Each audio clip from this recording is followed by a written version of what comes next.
I found men's protection in my wife's bag. So I put inside a pepper spray. It was 11:43 p.m. when I opened her bag. Not because I was suspicious, not yet, just because she'd left it unzipped on the table, like an invitation. The smell of her perfume rose up, soft and familiar. But there was something else, a faint metallic scent mixed with latex. I reached in, my fingers brushing over lip gloss, receipts, and then something that didn't belong. A small foil packet, unopened, shiny. Men's protection. I stared at it for a long time, not breathing, not thinking. The room felt smaller, my heart too loud. It didn't make sense. We hadn't touched each other in weeks, maybe months. And still, she smiled like nothing was wrong. She kissed my cheek this morning before leaving for work. I held the packet in my hand, my reflection staring back at me in its silver fold. A reflection I barely recognized. I placed it back, carefully, exactly where I found it. Then I added something of my own, something small, harmless looking, yet potent. A warning, a test, a symbol that I knew and that I was waiting. When she'd open the bag next time, she'd feel something different, a sting that wasn't physical but psychological. I wanted her to wonder if I knew. The next morning, she was humming in the kitchen, stirring her coffee like nothing existed beyond the sugar swirl. Her phone kept lighting up beside her. Unknown number. 3 times.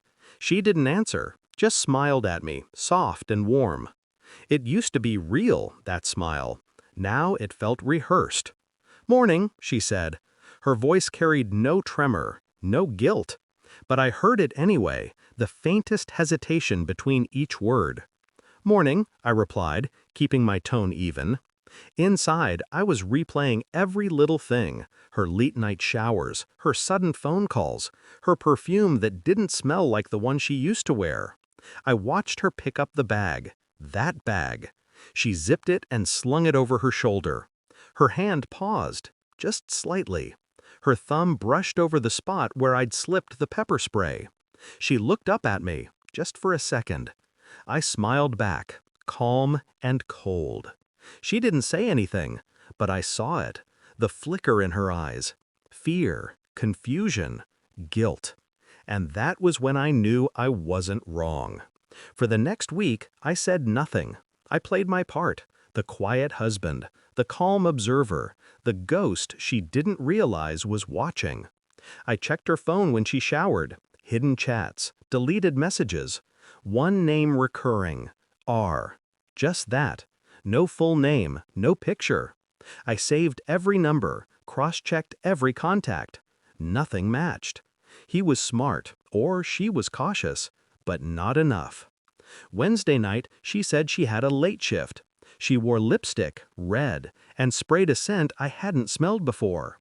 When she left, I followed. Her car drove to the other side of the city, not the office. A dim motel, the kind where curtains stay shut and lights never flicker too long. She parked, walked in, and that was the moment everything in me went still.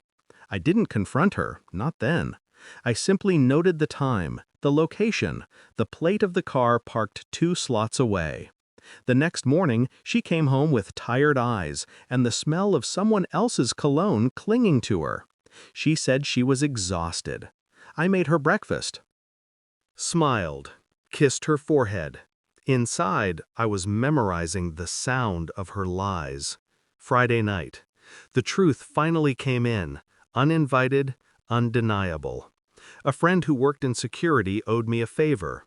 Cameras, footage, time-stamped, her, him, same motel, same hour, same smile she used to give me years ago.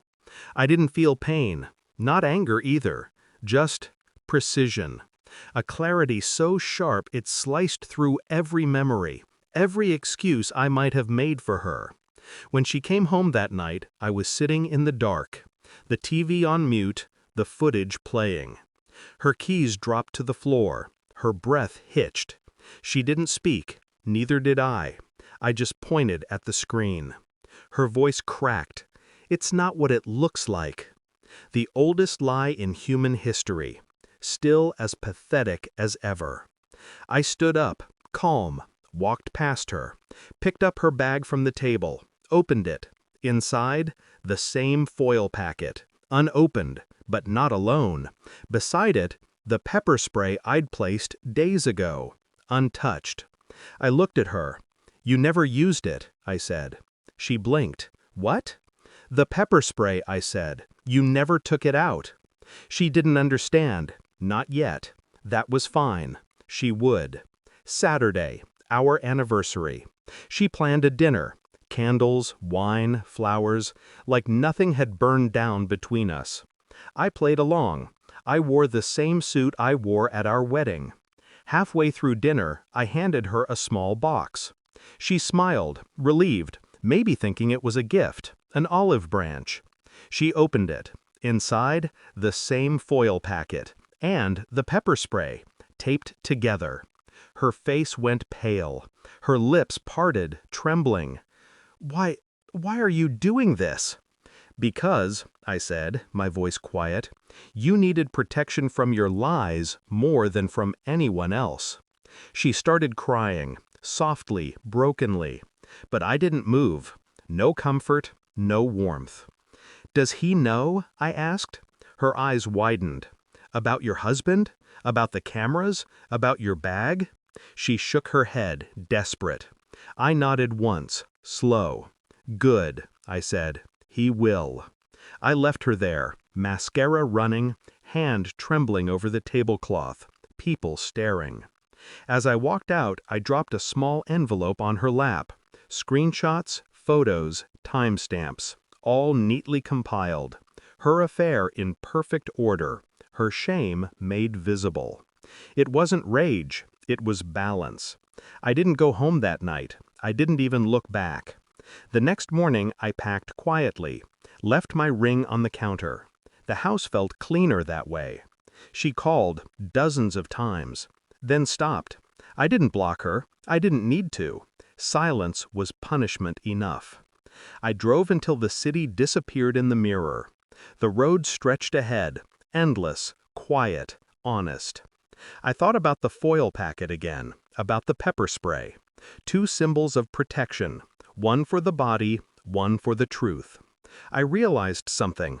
Love doesn't die with betrayal. It rots, slowly, until all that's left is clarity.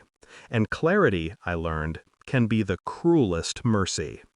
At a gas station miles away, I bought a coffee, looked at my reflection in the dark window, and whispered, "You did good." Then I drove on. Not angry, not broken, just done.